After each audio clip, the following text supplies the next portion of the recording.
This is Dr. Anthony Revis, and this is SVSU, General Chemistry 111, Chapter 9 on Gases. This is Lecture 2 of Chapter 9. Lecture 2, Chapter 9 on Gases. In this chapter, we will discuss the topic of gas pressure. We will look at the relationship between pressure, volume, the amounts, and temperatures. We will look at the ideal gas law. We will look at how to examine stoichiometry of gas substances, mixtures, and reactions. We will talk about effusion and diffusion of gases. We will look at the kinetic molecular theory. And we will look at non-ideal behavior. All of these topics will be covered, but they might not be covered in this specific order. This lecture will focus on kinetic molecular theory and some of the properties of gases and principles about gases that are related to the kinetic molecular theory. Before discussing the kinetic molecular theory of gases in detail, we want to first have a discussion about density of gases and molar mass calculations related to density of gases, since density and molar mass are important characteristics when discussing concepts related to kinetic molecular theory. So let's talk about density of gases and molar mass. The density D of a gas is determined by the identity of the gas. Or perhaps a better way to say that is that each gas has a characteristic density. So, many compounds can be identified by their density, but not by density alone. You must know something about the identity of that gas, or have a known standard by which to measure that density and then determine the identity of that gas. But the bottom line is density is a physical property of a gas, and each gas has a characteristic density. Now, for gases, we can relate that density through math to its molar mass. How do we do that? We start first with the density equation. Density equals mass per volume. We can then rearrange the ideal gas equation, PV equals nRT, to solve for volume, which would be volume equals nRT over P. If we substitute volume into the density equation, we can now obtain an equation that has the form of molar mass, which is mass per mole, shown here as M over N. So, we know that molar mass is mass per mole. We substitute in the equation, and we get a final density equation where D equals molar mass pressure per RT. And we know that R is a constant, universal gas constant, and we know temperature is in degrees K. We can further rearrange the equation to solve for molar mass. And by the way, molar mass in this slide and in this section is represented by a fancy M. We apologize for any confusion with this M being molarity. The fancy M stands for molar mass. So, through straightforward math, we now know the density equals molar mass P divided by RT. We also know that molar mass equals mRT over PV. These are equations that we can now use to calculate densities or molar mass. And in fact, we can use it to calculate moles or some other unknowns. So let's work a problem. What is the density of a molecule of nitrogen gas at STP? So how do we think about solving this problem? We know that the molar mass of nitrogen, which is N2 because it's diatomic, in group 17 on the periodic table, its molar mass is 28.01 gram per mole. We read that off a standard table. The standard temperature and pressure of a gas is always known. It's known as exactly 0C, which is 273 K, and in some calculations we take K to 2 decimals. We know the STP pressure is 1 atmosphere or 760 millimeters of mercury, and 760 millimeters of mercury is the same as saying 760 torr. So we know that.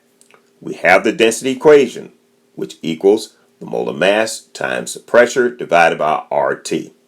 We therefore set up the equation. We choose an R value that matches the units based upon our givens in the problem. We substitute them into the equation. We run the numbers. We punch it through, and we report 1.23 gram per mil. Note that our answer with regards to sig figs is somewhat ambiguous because we don't have a given that gives us a better indication of how many sig figs we need. We note the gram per mole is not used for sig fig calculations, and because we don't have any other indicator of the degree of significance, we choose to round these to 2 decimals.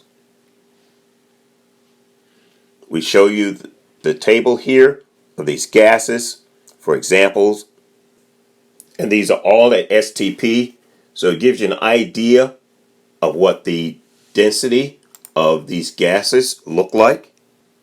There are many other tables you could consult. We just show you these because of their environmental interests. So you can think about these at your leisure.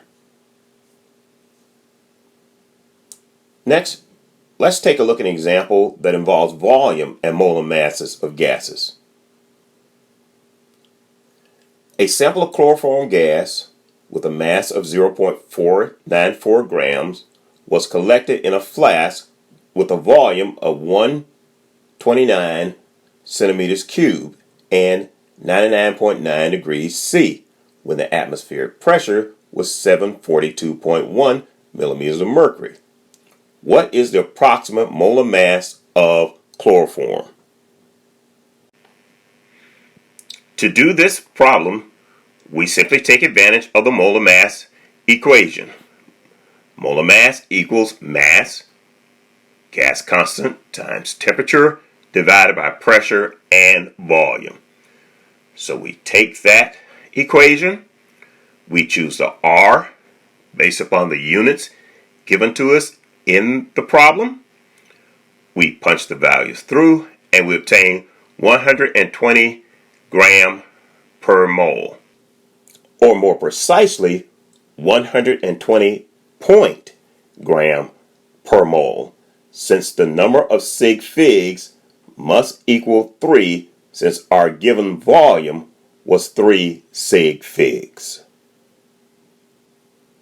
For your convenience, we've also placed the other 2 formulas for density on this page just so you have them handy in case you need to do other calculations. Next, let's turn our attention to a calculation involving empirical formula and molar mass of gases. And here's the problem. Cyclopropane is composed of 85.4% carbon and 14.3% hydrogen by mass. Number 1, find the empirical formula. Number 2, if 1.56 gram of cyclopropane occupies a volume of 1.00 liters at 0.984 atmosphere and 50 degrees C, what is its molecular formula? We would treat these as 2 independent problems and we'll bring them together at the appropriate time. First, when we're doing empirical formulas, you will recall that when we have percentages, we can conveniently convert them to grams when we have 100 grams of sample, or when we assume 100 grams of sample. In this case, since the percentages add up to 100, it's a safe way to carry out this calculation. So we carry this calculation out as we've already described in previous lectures, so we won't go into the intimate detail, but we calculate the moles of carbon as shown. We calculate the moles of hydrogen as shown. We take the ratio of the smaller one and we divide it through, and we obtain small whole numbers of 1 unit of carbon and 2 units of hydrogen. Therefore, our empirical formula is CH2. That is the smallest ratio of carbon and hydrogen for this composition. We can then calculate the empirical molar mass, which would be 14.03 gram per mole, or gram per empirical formula unit. We get that because we have carbon, 1 unit, 2 units of hydrogen. We look at the periodic table and we get the values, and we get our gram per mole or gram per empirical formula unit. Next, number 2. In this case, we're going to solve for the molar mass by using the molar mass equation. We set that equation up. We choose the R value based upon the units. We put in all the other givens. We do the calculations, and we obtain 42.0 gram per mole at 3 sig figs, because we start with 3 sig figs in the 1.56 gram of cyclopropane. Okay? Note also that we use K, not degrees C. Also note that K does not have a degree sign. It's simply K. So next, then, to determine the molecular formula, we take the molar mass of the gas at 42.0 gram per mole, and we divide it by its empirical molar mass, or its empirical mass unit, which is 14.0. We get a ratio of 3, so we do the math. 3 times CH2 gives us C3H6 as the molecular formula. For more details on these, see some of the previous lectures. With that, we can now turn our attention to a more in-depth study of the kinetic molecular theory. So, what is the kinetic molecular theory, and what is it all about? Let's begin by talking about kinetic molecular theory of gases. A gas is composed of molecules that are separated from each other by distances far greater than their own dimensions. In other words, gas molecules are far apart from each other. The molecules can be considered to be points, in fact. That is, they possess mass that have negligible volume. So, they have mass, but the volume is negligible. So it's almost like having a point. Okay? Gas molecules are in constant motion in random directions. This is another principle of the kinetic molecular theory. They frequently collide with one another. So molecules in constant motion, random directions, you can't predict where they're going to go, and they constantly collide with one another. Collisions among molecules are perfectly elastic, and that's an important principle of the kinetic molecular theory of gases, that these are perfectly elastic. In other words, they perfectly bounce off. There's no give in the molecule. They hit it hard, they bounce off hard. They hit it with a defined shape, and they bounce off with that defined shape without give in it. Another principle of the kinetic molecular theory is gas molecules ideally exert neither attractive nor repulsive forces on one another. Now, we will further refine this principle as we go throughout this particular lecture. But for the most part, gas molecules exert neither attractive nor repulsive forces on one another. Principle number 4, the fourth principle of kinetic molecular theory. The average kinetic energy, Ke, of the molecule is proportional to the temperature of the gases in Kelvin. So, you want to make sure we're using Kelvin in your calcs. Any two gases at the same temperature will have the same average kinetic energy. So that's another important principle. So, from these principles, we can derive a formula for the average kinetic energy. And the average kinetic energy equals 1/2 mu squared, where Ke is the kinetic energy in kilograms mass per second. Mass is in kilograms, m, and u is speed in meters per second. Okay, so this is how we can calculate the average kinetic energy or any of the other factors involving kinetic molecular theory of gases.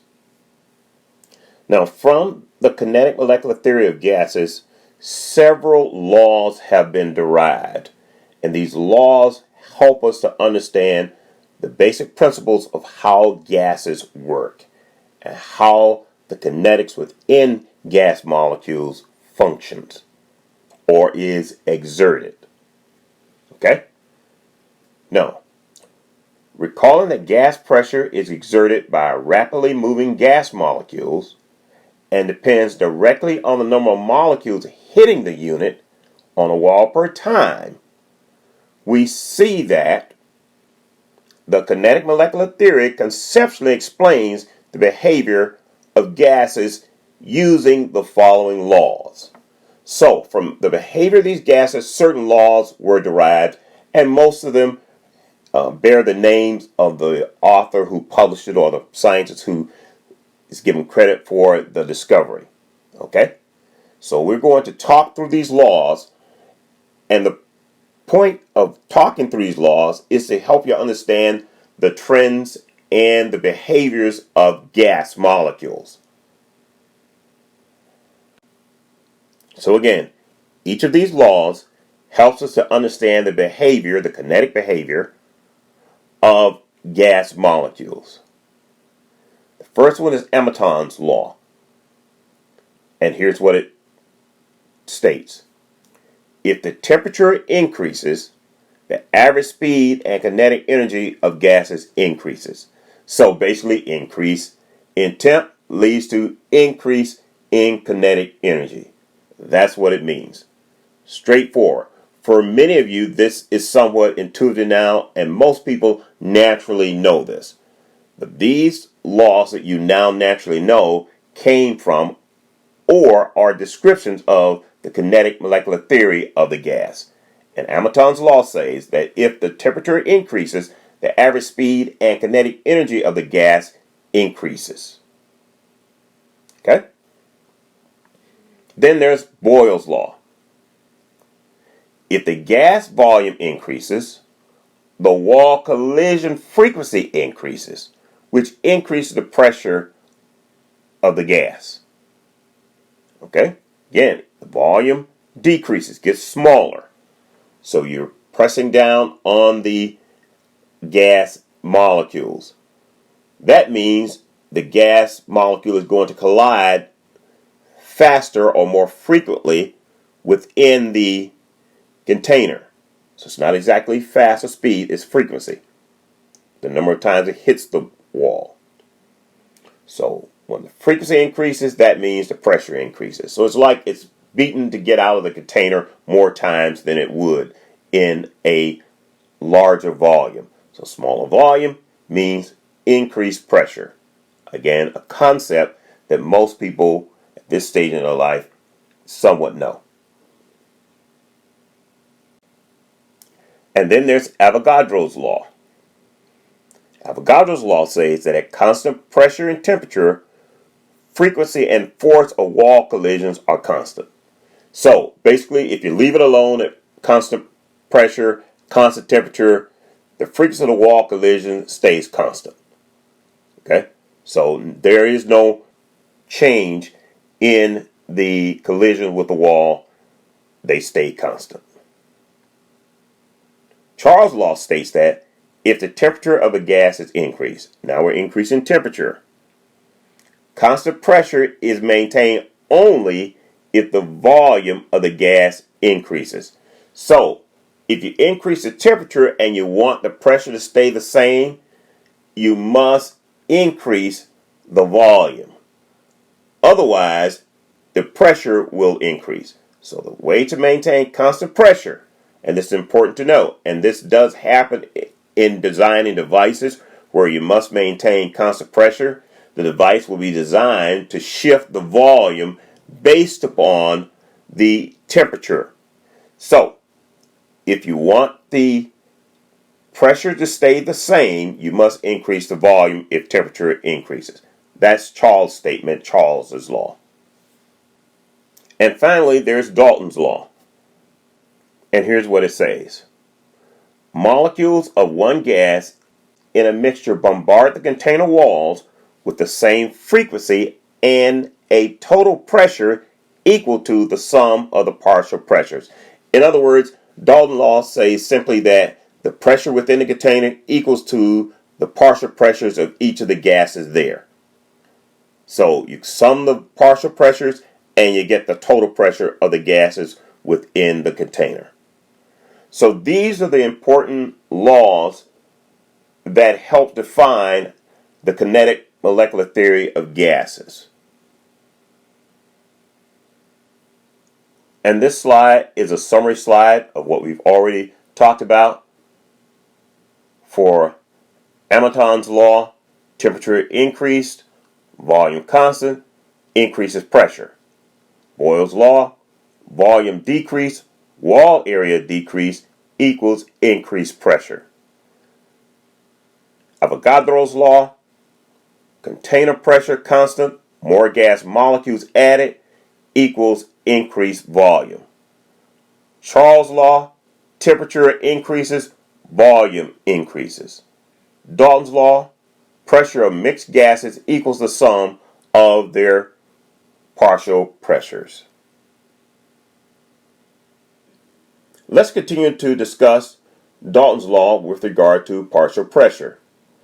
Dalton's law of partial pressure states that the total pressure depends on the total number of gas particles, not on the type of particles.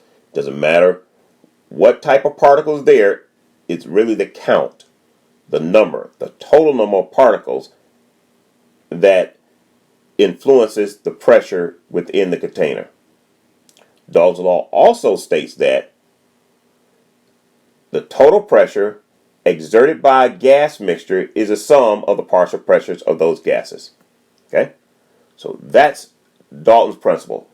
Essentially, you take the partial pressures, you add them together, you get the total pressure. We show you an example here. You have helium at 2 atm atmospheres, and you have argon at 4 atmospheres. You add them together, the final container is 6 atmospheres. That is the pressure. And so that's what the simple statement of Dalton's law says. Add them together, and you have your answer for pressures. It is no more complicated than that. And when we talk about partial pressures, we ought to talk about it with regard to its mole fraction. In other words, we think of it as a mole fraction, and it's exactly that. It's a fraction. It's going to be a decimal value. It's going to be part of the whole. You treat it in the same fashion you would as percentages, but we refer to it as mole fractions. So, we can express the partial pressure of a gas in a mixture in terms of its mole fraction. In other words, what fraction of that gas belongs to this specific gas particle. So we take the mixture and we look at the mole fractions of each of the components that make up the mixture. So if we consider a mixture of gases where we have A and B, it will be the mole fraction of A times the pressure and the mole fraction of B times its partial pressure. If A happens to be 25% or 0.25, then that would mean that the mole fraction of B would be 0.75. Show an example here, mole fraction of this particular container of gases. We see that the first gas, the purple gas, is 300 kilopascals. The pink gas is 600 kilopascals, and the yellow is 450 kilopascals. And there we have it for the green gas at 1,350 kilopascals. So essentially the total pressure is combined there, and we could take the mole fraction of each of these and we would find that it adds up to the total gas within the container. So let's work a problem. A mixture of gases contains 4.46 moles of neon, 0.74 moles of argon, and 2.5 moles of xenon. Calculate the partial pressures of the gases if the total pressure is 2 atmospheres at a certain temperature. So to do this, we simply use the equation. We want to calculate partial pressure, for example, starting with neon, would equal to the mole fraction of neon times the total pressure.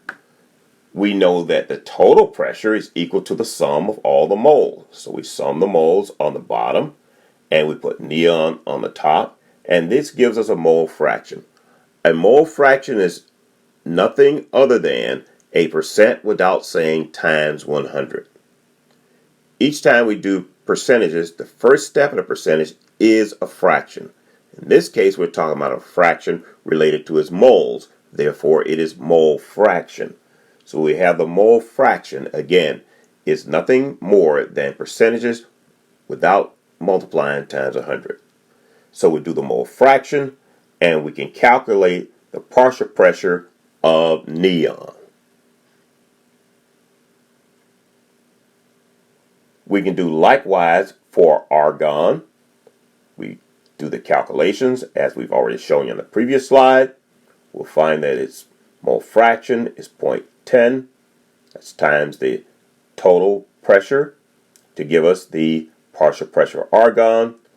The mole fraction of xenon is 0.293.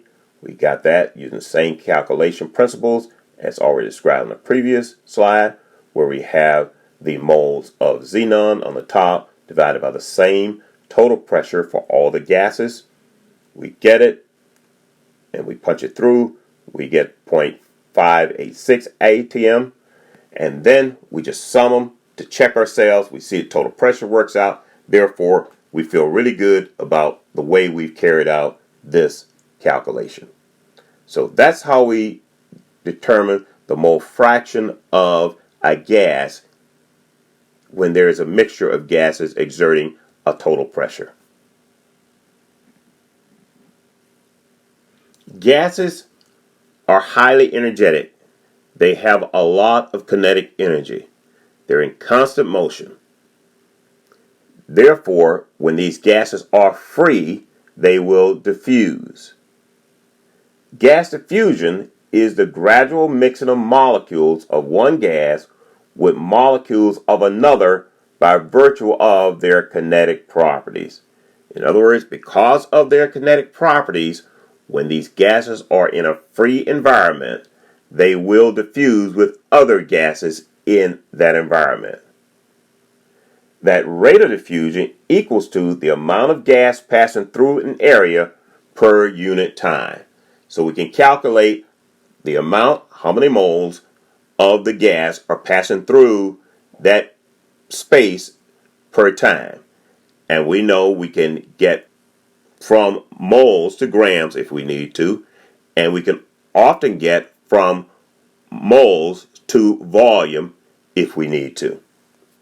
okay, by using other gas law principles and other gas law equations. The path of diffusion of a gas is really random. There is no set defined pattern. It is random. You don't know which way the molecule is going to bounce. Okay? However, all is not lost, because what we do know is that the rate of diffusion is related to the molar mass of the gas. And from that understanding, we can derive a formula for examining the rate of diffusion, particularly when we have a value or knowledge about a known gas.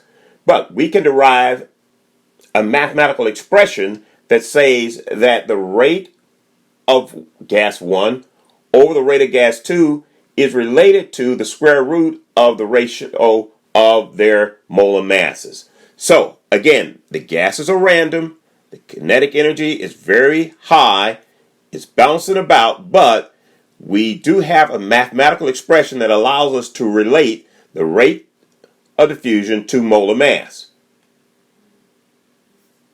We show an example here of what happens in a case of diffusion, where if we have ammonia and it is opened or released in the presence of HCl, if you open both bottles, what you find is that you will produce the ammonium chloride because the gases will diffuse. And they will have this random diffusion, and they will collide and make the salt, the ammonium chloride compound. We can again examine this based upon the rates of diffusion and molar mass.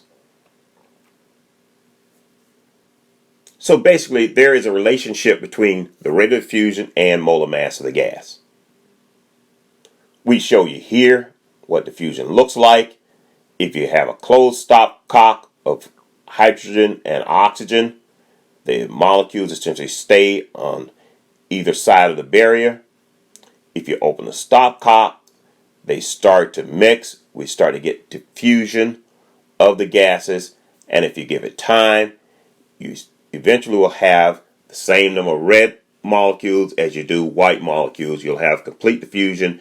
The gases will mix randomly, and you will get this mixture of gases whose total pressure is the sum of the two gases. And in the case of ammonium and HCl, you produce a chemical reaction by diffusion of the gases. So that's diffusion. There's also a concept known as effusion or effusion.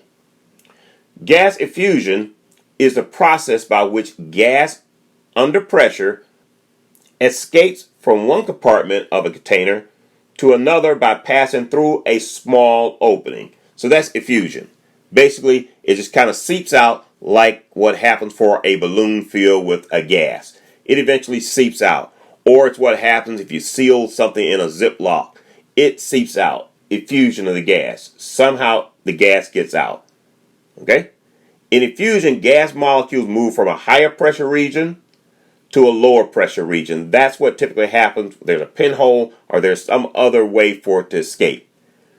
When you look at that, we can relate the time to the rate to the molar mass for effusion. So we have diffusion and we have effusion.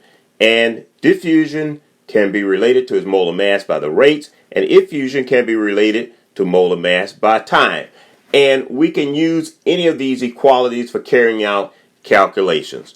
But the difference between effusion and diffusion is effusion occurs through some type of pinhole, some type of barrier has a defect in it, and it effuses through. Diffusion, there is no barrier, it's open movement of the molecules.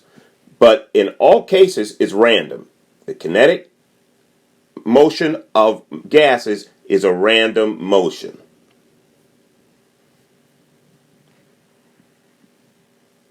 So let's do a calculation. Here's our situation.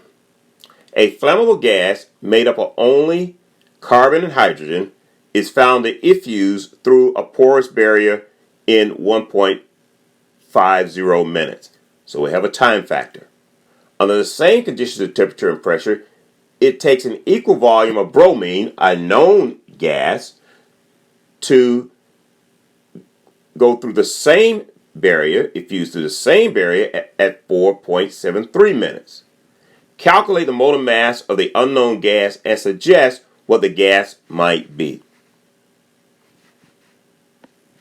So note, we have a known gas with a certain time of effusion, and we have an unknown with a known time of effusion. We then take our formula and we rearrange it for the variable we want to find, which in this case is the unknown molar mass. So we rearrange the equation again to find the unknown molar mass, which is M2. So here's how we have it set up. It's a straightforward plug-in values for each of the variables. We rearrange the equation, we do the calculation, and we obtain 16.1 gram per mole. We were able to determine that because we knew the time it took for effusion to occur, and we knew the molar mass of a known gas, bromine, and the molar mass of that known gas, bromine. Now, when we get the gram per mole value of 16.1 grams per mole, we know that it's a carbon species, and we know that carbon has a molar mass of 12. Therefore, we need 4 more molar mass units to equal the 16. That means that we have methane, which has carbon and 4 hydrogens. So, both diffusion and effusion calculations are done using this formula. It's a matter of marking the variables that are given and checking off the unknown, and that's what you'll be solving for. Rearrange the equation, straightforward, put in the equation, run the numbers, check your sig figs, record the answer.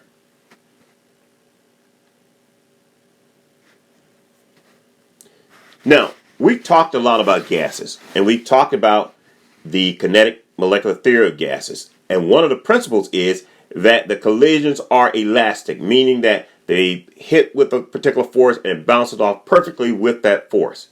Ideally, that is what happens in gases. We've already talked about using the ideal gas equation to carry out calculations involving pressure, volume, moles, and temperature.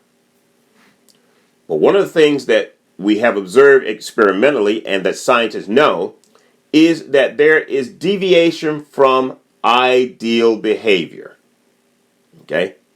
And this chart shows you what that deviation looks like for some gases. So, even though we think of these gases as being ideal, essentially they are not ideal.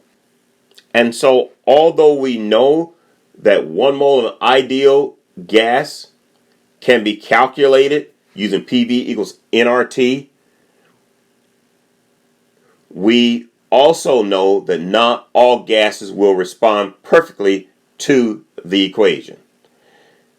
And that's because in real life, in actuality, there are these repulsive and attractive forces even for these gases.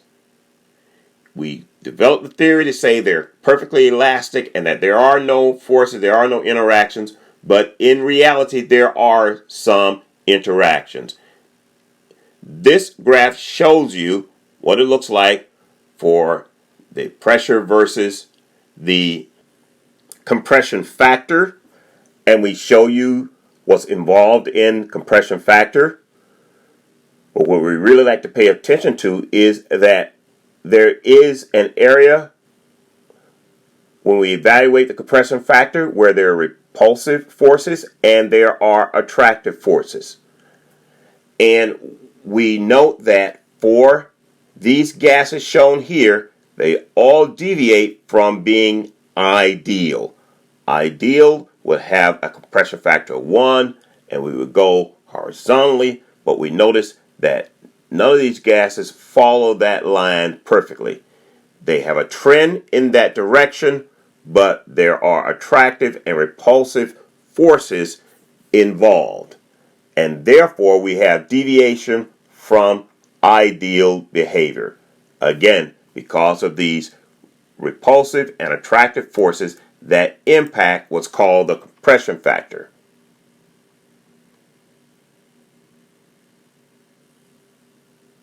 So what is the effect of these intermolecular forces upon this? And we will talk more about intermolecular forces in detail in Chapter 10. But what is the effect? Attractions between gas molecules serve to decrease the gas volume at constant pressure compared to an ideal gas whose molecules experience no attractive forces. So essentially, again, the attractive force between the gas molecules changes the compression factor.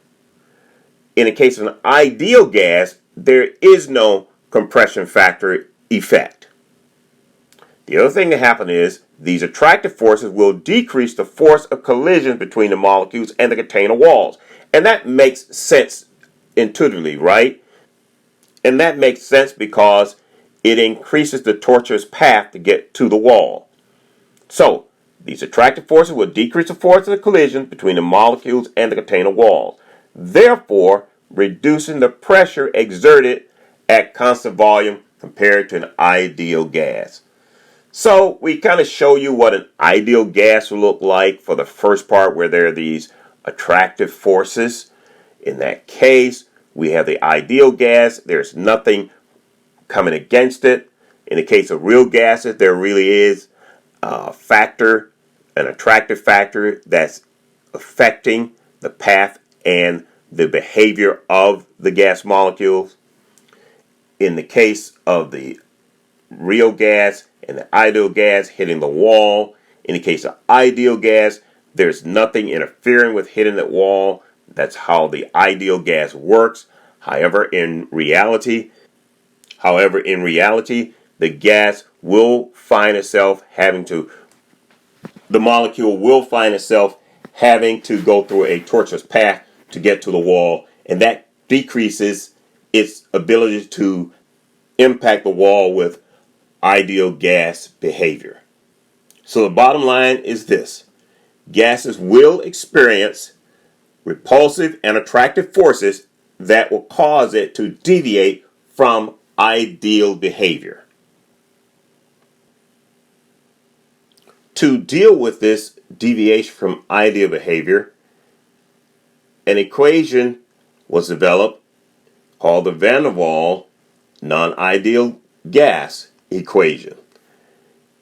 And we show you that equation here that involves the pressure, volume, the moles, and these constant that we obtain from the table, the A constant and the B constant, the so-called fudge factors that make this equation work. So we have these constants, and note the units of the constants, very important. The A constant is atmosphere liter square per mole square, and B is liter per mole. So it's very important that you note the units for each of these equations. So we have pressure, volume, moles.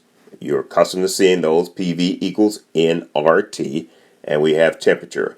And so this equation, which is a modification of the ideal gas equation, takes into account the van der Waals forces in molecules that deviate from ideality.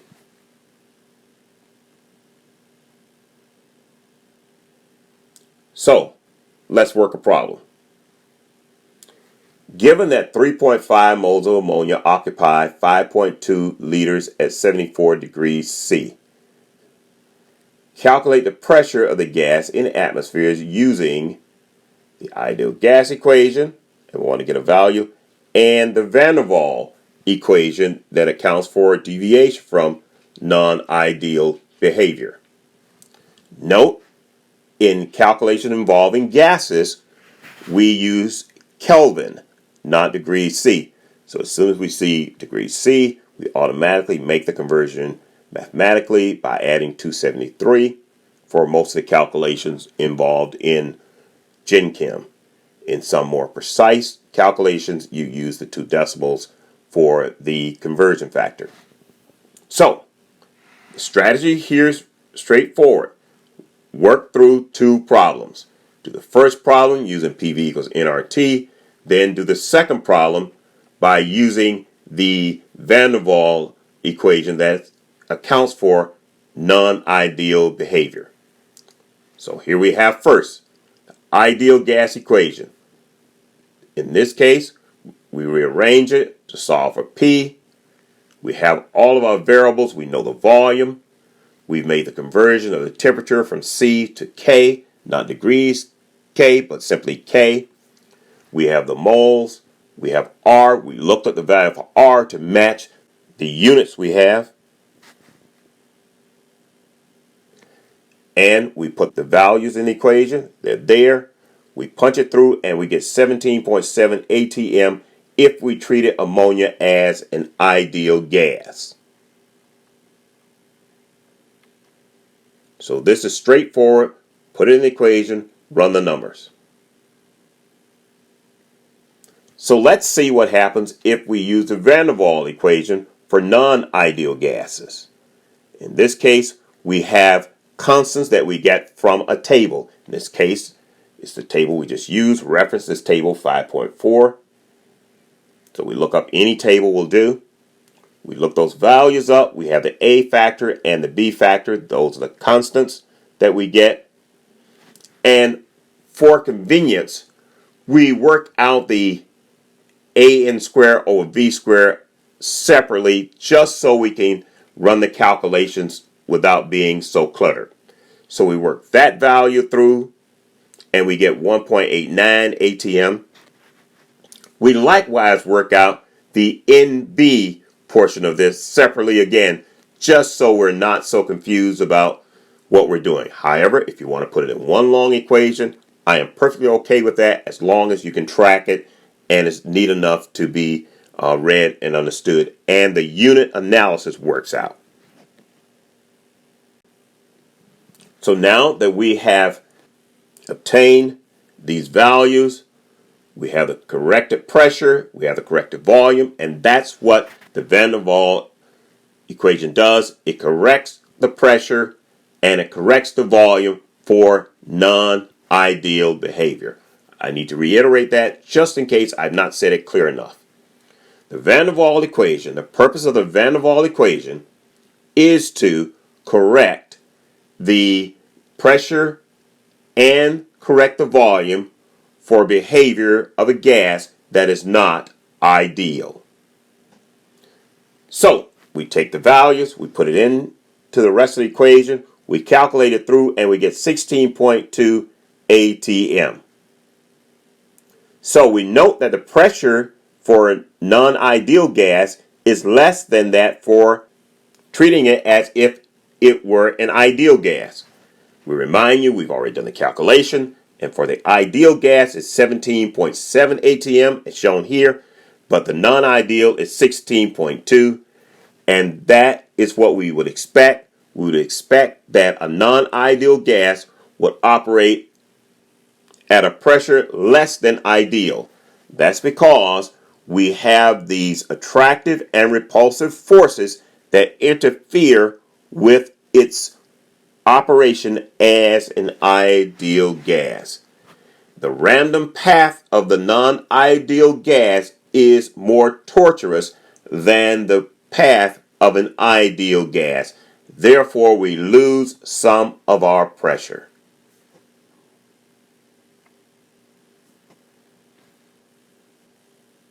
So, let's repeat a few important principles that we've learned from this chapter.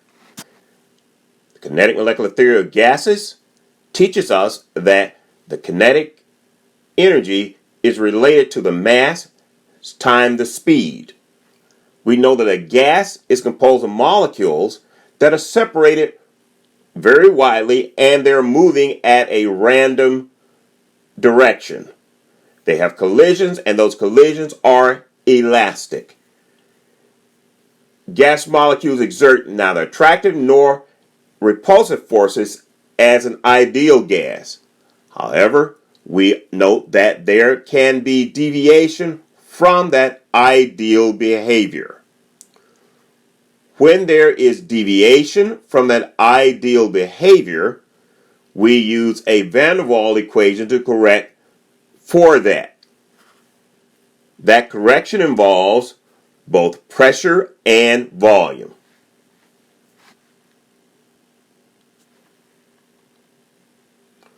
We also know that there are certain laws that help us understand these gases' behavior.